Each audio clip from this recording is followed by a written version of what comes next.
Hello everybody and welcome back to the light side of the paranormal. I'm Jenna. And I'm Alice. And today we're going to be talking about shadow people. What are they? Who sees them? What are the theories from both a skeptic's perspective and a believer's perspective? I've got all kinds of information, or we've got all kinds of information for you guys coming at you now. I have to say, I think we kind of did this a little bit backwards because we were so excited to do the Hat Man video that the Hat Man is a type of shadow person, and then in the video we mentioned that he was a shadow person, and I had a couple people message me or whatever and be like, what's a shadow person? So we probably should have done this first. This is true. And then the Hat Man. Yeah. But we were too excited. Especially because we've each had experiences, or at least heard about experiences with the Hat Man, so we just really wanted to get that out there. But here's a bunch of background information for you surrounding that, I guess. Yeah. So, shadow people. They're also known as shadow figures, black masses, and shadow beings. Shadow people are the perception of a shadow as a living humanoid figure. The figure is seen as solid, but sometimes smoky. So, what do shadow people look like? They are often seen wearing hats, hoods, or cloaks. They're always intensely dark. People often say that they are darker than the dark room that they're seeing them in. Yeah. They're just like so intensely dark. This is strange. They're usually male. I've heard that too, yeah. Yeah. So, and women are usually in white dresses. Yeah, and like why? It's like yeah. when you pass on and you like decide how you're gonna exist next. Yeah. Like they're like, okay, here's the uniform, like rock with it. Yeah. Like you can do it. They rarely have facial features, and they average at about 6 feet tall most of the time. Sometimes have glowing eyes or just a mouth, but I'm gonna get into that a little bit later. So this next bit, I'm going to be reading off of the paper here because it's just a lot to memorize and relate to. So the first time shadow people were popularized was in 2001, so it hasn't been that long. Yeah. Okay. So it all started on a late night radio talk show called Coast to Coast AM. They had a segment which featured an indigenous elder known as Harley Swift Deer Regan, who discussed the existence of shadow people and even encouraged listeners to send in drawings of shadow people they've seen. Okay. So I guess that's just when the conversation started becoming a thing. Like, right. Maybe people were experiencing them before then, but no one was really talking about it. Right. Or at least not publicly talking about it. Right. Yeah. Okay. So no one knows what shadow people really are or why people see them and why there are so many sightings of them. Who sees them? Witnesses often see shadow people when depressed, have low energy, when they're stressed out, when there's a lot of arguing going on between them and someone in their life, especially during domestic situations. That's where the Hat Man kind of comes into play. Right, yeah. Interesting. Yeah. Oftentimes when you're sleepy or like just out of sleep, and of course, when you're scared. They're most commonly seen out of the corner of one's eye, and when you look, they disappear, although some people, especially people who are more clairvoyant, can stare directly at them without them disappearing. Ooh, okay. Let's talk about some believers' theories. So, obviously, the first thing that comes to a lot of people's minds is this is a demon, or this is a bad, evil, demonic entity. Really? That's the first thing? Why is my first thinking like, it's a ghost? Like, duh. I guess just like people... Lots of people are just go right to the negative, I guess. Yeah. But I guess I have heard that like when you see them, you feel a lot of negativity too. So if you felt negativity, then you would probably immediately think a demon, yeah. And I think just based on like what we're shown in the media and things like that, when we see like black, dark, evil, smoky, like all of these things just makes you think like, for some reason I went like right to like Dementors. Yeah, they probably look a lot like that. Well, they have cloaks on and stuff. So. Yeah. I mean, they are seen not wearing any of these accessories. I should have said that earlier. Sometimes it's just a human figure, but they are seen wearing what I had said earlier. So people from different Christian-based faiths believe that it's people who are in purgatory. Oh, interesting. Yeah. Just men? Yeah, just the men. Interesting. Okay. Yeah. Why would they be watching you at night? Like, what's their motive? I have no idea. Yeah, okay. And that's the craziest part about shadow people is there are so many unanswered questions. Yeah. Oh, yeah. Like anything else. Yeah. In this realm. I want answers. I know. I need answers. So, other people believe that it's negative alien beings, again with that negative vibe that they're feeling, or just alien beings in general. No one has really released what aliens look like yet, so right. You know, they could be this. You know, maybe they're not like big head, like green guys. Or a certain species of aliens. Yeah. There might be different ones, right? Okay. So true.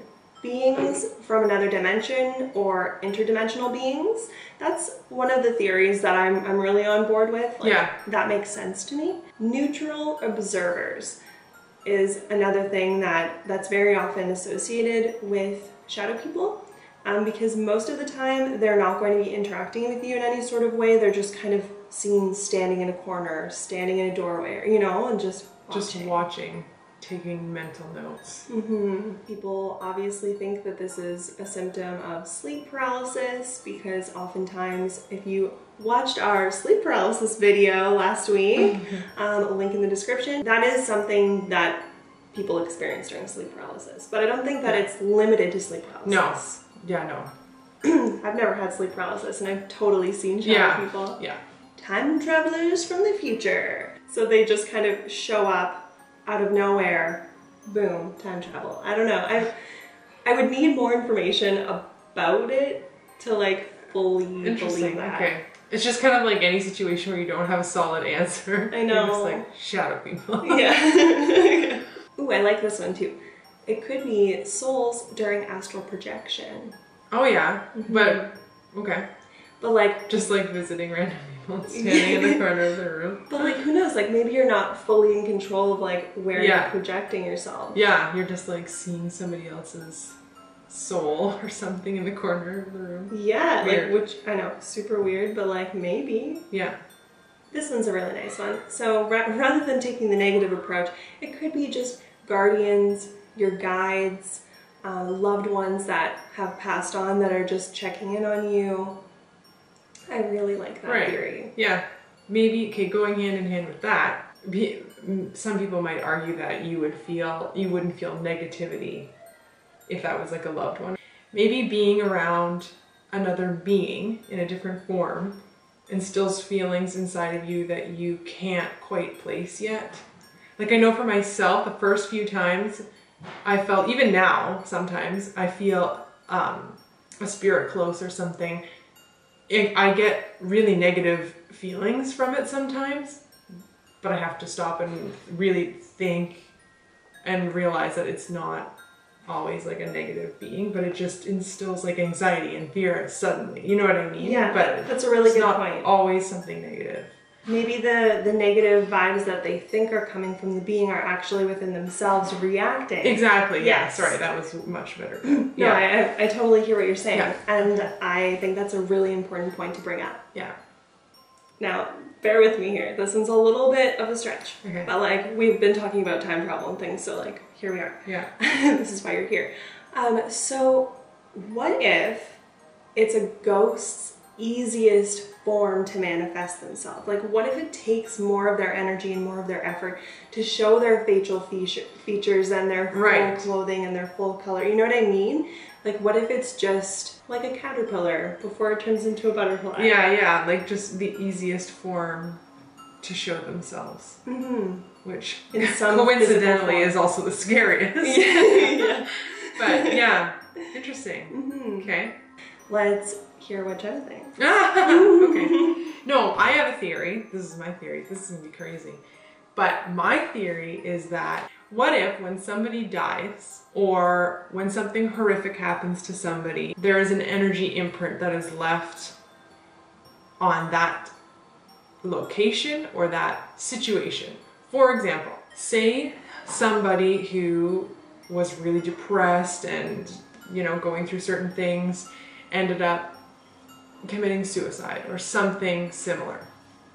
Maybe their soul has passed on, but they have left this dark imprint on that situation. So somebody else in that situation might see that imprint, or somebody else in that home where that happened might see that imprint. Say somebody who sees shadow people often in a certain home, maybe something bad happened to someone who lived in that home and their soul has passed on, but whatever bad that happened to them created this dark energy imprint that lingers in the home and is seen when whoever lives there is at their darkest. I see what you're saying. So you're not saying that this is a person's spirit or soul or whatever. You're saying that this is what's left of that when they moved on. Yeah, like they, a certain situation or a certain way of them dying has left this kind of scar on our reality that we see sometimes when we're in similar situations. If that makes sense. It makes sense in my head. No, I can totally dig it. And that's really interesting because I like did so much research on this and I did not find that theory. Oh, well, maybe I'm right. So let's talk about a skeptic's theory, or theories, I should say. Many skeptics, many theories. The last theory is actually one that my husband decided to throw in. Okay. I always love hearing his side of things. I know, it's so weird, like, being married to a skeptic and like, but we really respect each other's opinion and difference in opinions, so whatever. But, okay, so obviously the first thing that people are gonna think is just your eyes playing tricks on you in the dark. Right. That's just what they think. I mean, you would have to experience it to realize that that's not what's going on. Yeah, and I've totally been in situations where I've been like, what is that? Like, you know, and then realize, no, it was just my eyes were playing tricks on me. I've been in that situation. It's easy to rationalize after. I don't think I've ever been in a situation where I was like, I don't know, man. If that was the situation, I'm more likely to be like, you just know when your eyes are tricking you or when you're seeing something that you can't explain. And maybe you have a moment of like, wait a minute, is this not real? But like, especially if they don't disappear right away, you get that validation just by them staying there, right? So I'm not into that one. I actually, okay, pause this for a second. I actually, during my research, stumbled across something called like rational Wikipedia. Okay. And it's just people who think that they're right, and they make like really hilarious but slightly offensive to believers articles on the facts about different things, especially in the paranormal world. Really? Okay. And I found one about shadow people, and like I was sitting there getting all like butthurt about it, like you don't even know. Yeah. But then at the same time, like it was funny. Like I was laughing. I'll have to show it to you later. Yeah. If I can find it, I'll link it in the description because it's good for a laugh. Like if you're a believer and you can take it lightly, like it's just funny to see what people are putting out there and like what they truly believe is real when they haven't experienced something themselves. Right. And I think that it is important to always have skeptics because it's important to always ask questions and always be searching for the truth. And I mean, if we were, fully right all the time about things like this, how boring would that be to not be like wondering, like, okay, like let's go find more evidence. Let's go, So I mean, for me, like every time I hear people who are skeptical, when I'm so sure about something and someone skeptical like comes at me with their skepticism, I find the most difficult part about that is to see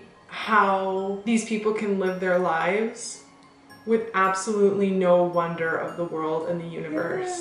Do you really think that living is just breathing, making money, buying things, and surviving, because it is and then so dying much in more. a hole in the ground. Yeah, it's so much more, and it just stopping. I find it painful to think that someone can live their life not understanding that there's so much more to you than just surviving. Yeah, yeah, and and it's crazy to think of the amount of people who just live like that. I know it sounds very, very cold and dull and close-minded and just it's such a love of mine to like search for more, right? Yeah, I totally So it's agree. hard for me to see it from that point of view.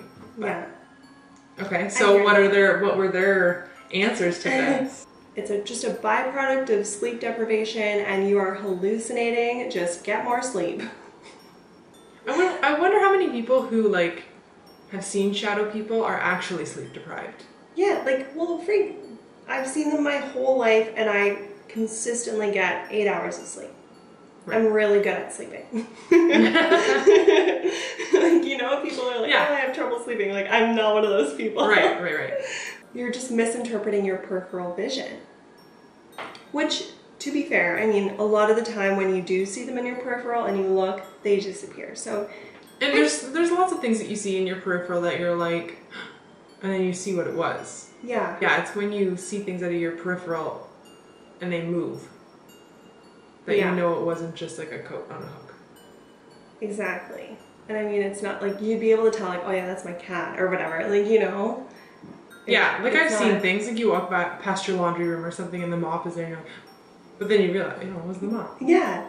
Like if you go back and it's gone, that's something. Yes. Right? Yes, yeah, because like, I mean, if you like, okay, there's something over here, and then you look, and there's literally nothing you could have misinterpreted. Like, in the skeptic like world or whatever, that thing would still be there because it's just a thing. Yeah. But what if it's not there anymore? Yeah. Right. You're lucid dreaming. Everyone's dreaming all day. Yeah. I need to stop. Okay, I'm so sorry. Like, I guess I haven't woken up yet. And the final point from the skeptic's perspective was a point that my husband made last night. I sat on the couch with him and I said, I'm doing a video about shadow people. I really want your take on what you think this could be. And this is what he said. He said, brains naturally want to make sense of things they don't understand. Right. And he said, especially in the darkness, your brain is going to look and try and find faces and shapes and things to try and make sense of it. And that's just what you're seeing. Right. That is a thing. I forget what it's called. That is a thing where your brain is just built to find familiarity in patterns and stuff. So it will look for faces and stuff. Same with some of the, like, if you go look for like ghost photos and stuff on Google or whatever, or on the internet, some of them seem like they're reaching. And those are like the ones that you find like a face in like a pixelated photo. Yeah. And you're like, I think sometimes that's just people seeing faces in static. Yeah, kind of so thing, which I get. Give him that. Yeah. I'll give him that. But it's not always the case. And most of these don't have faces. Mm-hmm. Yeah. It's just like the outline of a person, kind of. Yeah, it's like a silhouette / black shadow. If it's your brain like trying to find things, you know, like trying to make sense of things, why is it always have to be like negative, like scary things that it looks for? I know. That's really sad that our brains supposedly do that. Yeah. Like you're searching for something that freaks you out. Gotta always be on edge. Yeah. Stay sharp. Yeah, like it's some weird like instinctual thing. Yeah. I don't know. Weird. But right. I mean, I can see both sides, but as someone who has experienced it myself, I have a really hard time fully believing the skeptic side. I can give weight to certain points. Some additional notes. They will watch or stare at you intensely, but they very rarely will actually touch you. They usually don't or can't speak, but instead of communicating that way, they will give the witnesses feelings, vibes. Right. or like their intention, like you'll know their intention. It's less common, but still seen. Women and children shadow people. They have been seen out there, but it's very uncommon. And touching on what I had said before, red-eyed shadow people are a thing. Right. But they're said to be the most violent out of all shadow people. Most of the time when people are attacked, it is by a red-eyed shadow person. People are said to have been beaten, strangled, thrown, and just picked up or start levitating by these red-eyed shadow people. So those are the ones that you really have to look out for. When you're lucid dreaming. Yeah. Okay. So if you see one, especially a red-eyed shadow person, just surround yourself with white light and just think about really positive things. It will be hard to do. Yes. But you have to keep control. That is the way to banish them. I mean, if you're into prayer, you can do that if that makes you feel good. But I find that the white light really works well for me. Interesting. Yeah, I mean, that's all the information that I have for you guys. If you're interested in hearing about one of my shadow people experiences, we're going to link the childhood, I think it's called Childhood Paranormal Experiences, Okay. in the description, where I talk about my very first shadow person experience. I was about 4 years old, so it's really, really cool. And that's why this has such a place in my heart. Yeah. This whole video, so. Thank you so much for watching, and remember that if you like our content or you like paranormal content in general, don't forget to like and subscribe and click your notification bell so that you get notified every single time that we post. And don't forget to live your life with love and light. We'll see you guys next week. Bye! So let's talk about some Balearies.